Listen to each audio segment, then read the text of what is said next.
Bhagwati Prasad Sharma ji, honourable vice chancellor of Gautam Buddha university Noida, मैं सादर अनुरोध करता हूं माननीय भगवती प्रसाद जी से कि वे अपना उद्बोधन प्रारंभ करें। माननीय भगवती प्रसाद जी हमें ऑनलाइन सुनने को मिलेंगे। आप पधारे, आपका अभिनंदन, आपका स्वागत। आपसे अनुरोध करता हूं कि कृपया अपना भाषण प्रारंभ करने की अनुकंपा करें। माननीय आपका आभार। मान्यवर इंद्रेश कुमार जी, सभी मंचासीन महानुभाव, बहन हेमलता जी, भारत सदा से विश्व मंगल का साधक रहा है, जिसको हम ग्लोबल वेलबीइंग कहते हैं। और आज यह जो 54 देशों का समूह है, लगभग विश्व की हम 1/3 से अधिक जन समाज का प्रतिनिधित्व करते हैं। और एक प्रारंभ में एक प्रसंग यह भी रखना चाहता हूं कि आज जिस मेरे पूर्व किसी वक्ता ने बृहत्तर भारत यानी ग्रेटर इंडिया की बात की थी, कि जो हमारी एक बृहत्तर भारत में सांस्कृतिक एकता रही है, और वह सांस्कृतिक एकता भी विश्व मंगल की साधक रही है। और हम देखें, जैसा अभी नेपाल के मान्यवर राजदूत महानुभाव ने कहा था गौतम बुद्ध के बारे में, जो उनका संदर्भ आया था, तो विश्व में जो डीप कंपैशन, जिसको महाकरुणा के संवाहक भगवान बुद्ध का प्रभाव लगभग यह जो है इन 54 में से अधिकांश में था। और इसलिए आज हम सभी देशों का एक साथ आना, मुझे लगता है कि न केवल हमारा जो 1/3 जन समाज है उसके लिए, वरन संपूर्ण विश्व की मानवता के लिए भी यह एक, हम कह सकते हैं, अच्छा संदेश लिए हुए है। मैं एक कुछ दिन पहले की 21 दिसंबर की एक घटना की ओर भी इंगित करना चाहूंगा, जब भारत जापान छठी संवाद बैठक में हमारे प्रधानमंत्री नरेंद्र जी मोदी ने कहा कि अब हमें मानव केंद्रित विकास की बात सोचनी, और जिसमें कि विश्व का संपूर्ण जनसमाज 750 करोड़ जनसंख्या का एक प्रकार से योगक्षेम हम सिद्ध कर सके, इस प्रकार के विकास की बात सोचनी। थोड़ा सा विषयांतर हो जाएगा, लेकिन एक संदर्भ में चूंकि जब मानव केंद्रित विकास की बात हम करते हैं, तो कहीं न कहीं हमें विकेंद्रित विकास की बात सोचनी होगी। उदाहरण के लिए आज हम देखें तो वर्ल्ड मैन्युफैक्चरिंग में करीब 28.4% कंट्रीब्यूशन चाइना का है,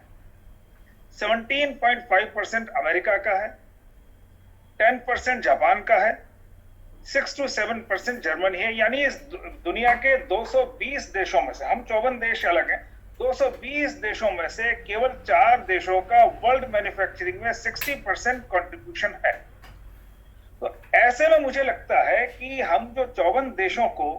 एक प्रकार से, जिसे हम कहते हैं रेसिप्रोसिटी इन डेवलपमेंट, यानी कि हम अगर परस्पर एक दूसरे को सहयोग करते हुए, और हमारे संपूर्ण जो 250 करोड़ से अधिक जो जन समाज इन 54 देशों का है, उन सबके योगक्षेम के लिए मुझे लगता है कि आज का यह दिन एक निश्चित रूप से अत्यंत ही महत्वपूर्ण दिन सिद्ध होगा। पुनः सामरिक समीकरणों पर आते हुए यदि हम देखें तो हिमालय क्षेत्र में चीन भी आता है, और आज चीन ने जो एक प्रकार से जिस प्रकार से भारत की घेराबंदी करने के लिए स्ट्रिंग ऑफ पर्ल्स में चटगांव, कराची, ग्वादर, कोलंबो, हम्बनतोटा आदि जिन बंदरगाहों में अपने नेवल बेस बनाए हैं, कभी न कभी वे सारे एक बृहत्तर भारत की सांस्कृतिक एकता के संवाहक भी रहे थे। तो मुझे लगता है कि पुनः हमें वही यह सारे जो 54 देशों के बीच में जो एक सांस्कृतिक एकता के साथ साथ एक दूसरे के परस्पर साझा हित साधन के बारे में भी हमें सोचना होगा। और मुझे लगता है कि हमारा जो दीर्घकालीन संबंधों की दृष्टि से हमें कहीं न कहीं एक मल्टी मॉडल ट्रांसपोर्ट कॉरिडोर की बात भी सोचनी चाहिए, जिससे कि रेल मार्ग, सड़क मार्ग, समुद्र मार्ग सभी प्रकार के मार्गों से यह जो 54 देश हैं जो हिमालय क्षेत्र के और जो सामुद्रिक हिंद महासागर के क्षेत्र के जो देश हैं, उन सबके बीच में परस्पर व्यापार, निवेश और साझे प्रयासों से और हमें अपना इस देश के इन सभी देशों में लोगों के जीवन स्तर में समुन्नयन की दृष्टि से प्रयास करने के लिए कहीं न कहीं हमें कुछ इस प्रकार के वर्किंग ग्रुप सोचने होंगे और एक प्रकार से हम ये कह सकें एक टेक्नो इकोनॉमिक कंसोर्शियम यानी कि तकनीकी और आर्थिक सहयोग संघ इन सभी 54 देशों के बीच में, जिससे कि आज हम देखते हैं कि अगर वर्ल्ड मैन्युफैक्चरिंग का 60% 4 देशों में केंद्रित है, तो कहीं न कहीं हमारी एक प्रकार से जनता की भागीदारी इस विश्व के आर्थिक विकास और वर्ल्ड मैन्युफैक्चरिंग में ज्यादा से ज्यादा हो और इसके लिए कहीं न कहीं हमें एक इकोनॉमिक कंसोर्शियम और टेक्नोलॉजिकल कंसोर्शियम यानी कि सहायता संघ के रूप में, और उसमें चाहे वह हमारे विश्वविद्यालय या महाविद्यालय और विभिन्न जो शैक्षिक संस्थान हैं उनमें परस्पर इस प्रकार के सहायता संघ या कंसोर्शियम अप्रोच के साथ चलना होगा। कुछ इंडस्ट्रीज कंसोर्शियम की बात भी सोचनी होगी और उसके साथ ही साथ हमें अपने आपस में देखें तो हिंद महासागर क्षेत्र में अकेले अगर हम देखें तिब्बत से ही 10 नदियां निकलती हैं जो 11 देशों में जलापूर्ति करती हैं और बिल्कुल ग्लेशियल वाटर। तो जिस प्रकार से इन दिनों चीन के द्वारा जो विभिन्न अपनी बहु उद्देशीय परियोजनाओं के माध्यम से जल डाइवर्ट किया जा रहा है, जैसे मैकॉन्ग नदी के जो 4 देशों को जलापूर्ति होती है उन सूखे का सामना करना पड़ता है, तो कहीं न कहीं हमें हिंद महासागर क्षेत्र के सभी देशों को अपने जल संसाधनों का ठीक से उपयोग हो सके और ये जल संसाधन जो तिब्बत से निकलते हैं पारंपरिक रूप से जिन 11 देशों में इसकी जलापूर्ति होती थी और जिस अनुपात से विभिन्न देशों में यह जल राशि प्रवाहित होती थी, इसके ऊपर भी हमें डॉक्यूमेंटेशन करके और कहीं न कहीं इन सभी देशों के जन समाजों के अधिकार को ठीक से परिभाषित करके और उसको प्रभावी रूप से क्रियान्वित भी करना है कि जिन देशों को इस तिब्बत से निकलने वाली जिन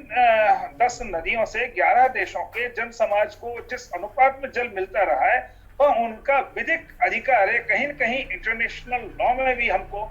इस बात को उजागर करना होगा और कम से कम हम जो देश हैं इस प्रकार के हमें डिक्लेरेशंस भी अपने समय समय पर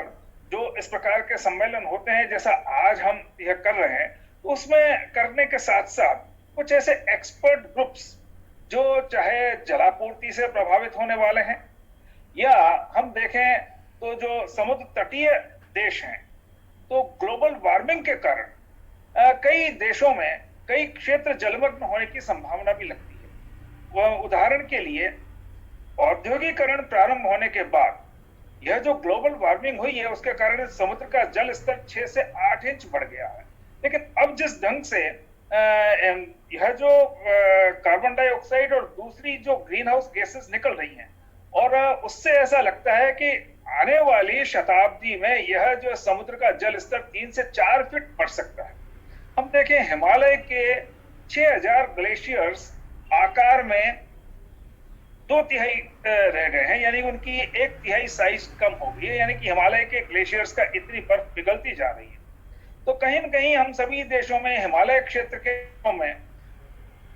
की अगर बर्फ पिघलती है तो समुद्र तटीय देश जो है उनका कई सारा इलाका जलमग्न होगा। तो मुझे लगता है कि हम 54 देशों को कहीं न कहीं क्लाइमेट चेंज के ऊपर भी अपना एक ऐसा वर्किंग ग्रुप डेवलप करके और किस प्रकार से यह जो ग्लोबल वार्मिंग के कारण जहां एक तरफ ग्लेशियर्स के पिघलने का संकट उत्पन्न हो रहा है, वहीं दूसरी ओर जो सामुद्रिक जल स्तर में वृद्धि होने से जो समुद्र तटीय देशों पर प्रभाव हो रहा है, इसकी चिंता हमें करनी। एक हमारे इस हिंद महासागर और हिमालय और हिंद महासागर क्षेत्र में बहुत सारे देश लैंड लॉक्ड हैं, चाहे हम नेपाल को ले लें, चाहे और भी कई देश ऐसे हैं जो चारों ओर से जहां समुद्रिक मार्ग की पहुंच नहीं है, उन देशों का भी हित हमें सोचना होगा, जिससे कि उनको अब अपना व्यापार संचालित करने में जो समुद्र तटीय देश हैं वहां से ठीक सुविधा मिले। आज जैसे भारत और नेपाल के बीच जो लगभग 13 ऐसे रेल हेड्स हैं, तो निश्चित रूप से हम मिलकर इस प्रकार के गोडाउन्स और इस प्रकार के वेयर हाउसेज और वहां मैं यात्रा बॉर्डर की, तो उसमें ऐसा लगा कि जितनी सुविधाएं वहां होनी चाहिए, जो रेल रोड हेड्स हैं जहां से मतलब जो है नेपाल के व्यापारी या उद्यमी जो विभिन्न सामान नेपाल भारत के बंदरगाहों के माध्यम से मंगाते हैं, बहुत मतलब जो है मेटिकुलसली हम सभी देशों की क्या क्या समस्याएं हम साझे प्रयत्नों से हल कर सकते हैं, उसके लिए यदि हम कुछ वर्किंग ग्रुप्स बना सकें, जिसमें जैसा मैंने शुरू में कहा कि कोई मल्टी मॉडल ट्रांसपोर्ट कॉरिडोर की बात भी हम सोच सकते हैं। टेक्नोलॉजी डेवलपमेंट इन क्षेत्रों में चाहे हम आज पासबुक प्रिंटर से लेके और एटीएम डिस्पेंसर से लेके मेट्रो ट्रेन से लेके मोबाइल फोन की असेंबली लाइंस, ज्यादातर इन देशों में असेंबली लाइंस ज्यादा है, डाउन स्ट्रीम वैल्यू चेन में ओरिजिनल इक्विपमेंट्स की मैन्युफैक्चरिंग कम है। भारत सहित अनेक देशों में यह समस्या है। तो मुझे लगता है कि यहाँ पर जो ओरिजिनल इक्विपमेंट मैन्युफैक्चरिंग, उसके लिए टेक्नोलॉजी डेवलपमेंट, और आजकल एक शब्द एक संदर्भ में चलता है टेक्नो नेशनलिज्म, यानी कि इन 54 देशों में होम ग्रोन टेक्नोलॉजी हम कैसे डेवलप करें, जिससे कि ज्यादा से ज्यादा गुड क्वालिटी जॉब्स हम उत्पन्न कर सकें। तो मुझे लगता है कि हमारे परस्पर साझे प्रयत्न से हमें जिस प्रकार की टेक्नोलॉजी इन 54 देशों में, चाहे मैरीटाइम ट्रेड की दृष्टि से चाहिए या हमें चाहे मैन्युफैक्चरिंग की दृष्टि से चाहिए, हमें वो सारे सनराइज सेक्टर्स और उन सनराइज टेक्नोलॉजीज को आइडेंटिफाई करना होगा, जो हम सभी देशों को आने वाले समय के लिए आर्टिफिशियल इंटेलिजेंस से लेके नैनो टेक्नोलॉजी से लेके सभी प्रकार की यह जो जिस प्रकार की प्रौद्योगिकी चाहिए, तो मुझे लगता है कि सभी देशों में इस प्रकार का टेक्नोलॉजिकल डेवलपमेंट के लिए भी हमें अपना पॉसिबिलिटीज एक्सप्लोर करनी चाहिए। उसमें हम हर एक देश अपना रोल्स एंड रिस्पॉन्सिबिलिटीज डिफाइन कर सकता है, हम डिवाइड कर सकते हैं कि यह मान लो अगर हमको कंप्यूटर ऑपरेटिंग सिस्टम विंडोज को रिप्लेस करने के लिए बनाना है, तो कौन सा देश उसमें क्या रिस्पॉन्सिबिलिटी लेगा, या कोई डेटा एनालिटिक्स का सॉफ्टवेयर बनाना है, या से ये जो हम 54 देशों को छोड़कर आर्टिफिशियल इंटेलिजेंस पे जिस प्रकार का काम हो रहा है, थोड़ा सा विषयांतर होगा लेकिन मैं इंगित करना चाहता हूं। जैसे अमेरिका की इलिनॉइस यूनिवर्सिटी ने एग्रीकल्चर के फील्ड में क्रॉप प्रिडिक्शन के बहुत अच्छे आर्टिफिशियल इंटेलिजेंस पर सॉफ्टवेयर डेवलप किए। हम लोग भी साझे रूप में इस प्रकार के प्रयत्न कर सकते हैं, चाहे हेल्थ केयर में, डायग्नोस्टिक्स में ले लीजिए, चाहे थेरापेटिक्स में ले लीजिए। तो मुझे लगता है हम सभी देशों को अपनी अपनी स्ट्रेंथ्स आइडेंटिफाई करके, चाहे एकेडमिक्स के फील्ड में, चाहे R&D के फील्ड में, चाहे हमारे रॉ मटेरियल्स जो सेंट्रल एशिया के और कई देशों में जो बहुत प्रेशियस और दूसरे अन्य क्षेत्रों में जो मिनरल्स नहीं है, हमें अपनी मिनरल वेल्थ की भी बाकायदा एक प्रकार से लिस्टिंग करनी चाहिए, और हम किस प्रकार से इस क्षेत्र का इंटीग्रल डेवलपमेंट की तरफ आगे बढ़ सकते हैं। हमारे अवेलेबल मिनरल रिसोर्सेज, हमारी एग्रीकल्चरल वेल्थ, हमारा जो ट्रांसपोर्ट का डेवलपमेंट पोटेंशियल है। जैसे उदाहरण के लिए भारत जो international north south transport corridor develop कर रहा है, चाबहार से लेके अफगानिस्तान से होते हुए, सेंट्रल एशिया से होते हुए, रशिया से होते हुए, नॉर्थ यूरोप से हम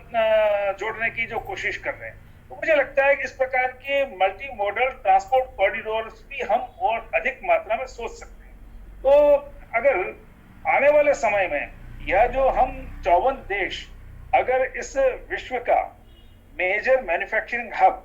और मेजर एक प्रकार से कल्चरल ट्रांसमिशन का एक अगर माध्यम बन सकें, और इसके साथ ही हम अगर विश्व मंगल की दृष्टि से जो भगवान बुद्ध का संदेश है, या चाहे जो विभिन्न हमारे मत पंथ हैं, चाहे भारत उद्भूत चारों पंथ हैं, सिख पंथ है, चाहे सनातन वैदिक है, चाहे वो जैन मत है, बौद्ध मत है, और अन्य भी जो इन देशों के सभी मतपंथों के जो साधक हैं उनके बीच में भी परस्पर इस प्रकार का अगर हम ऐसा अंतर पंथ व्यवहार किस प्रकार से विकसित हो। तो अधिक समय न लेते हुए, मुझे महीने भर पहले चूंकि कोरोना 74% इन्फेक्शन हो गया था, तो अभी यात्रा मेरी नहीं है, डेली ब्लड शुगर मॉनिटरिंग और ये सारा, इसलिए अन्य तो मैं स्वयं भी वहां उपस्थित था। पर मुझे लगता है कि हम अगर कोई एक रोड मैप आने वाले 5 वर्ष में हमारे कल्चरल इंटीग्रेशन, हमारे इकोनॉमिक इंटीग्रेशन, हमारा ओवरऑल टेक्नोलॉजिकल डेवलपमेंट और एक प्रकार से एक कोई सुरक्षा कवच, यानी हम सभी देशों की, चाहे मैरीटाइम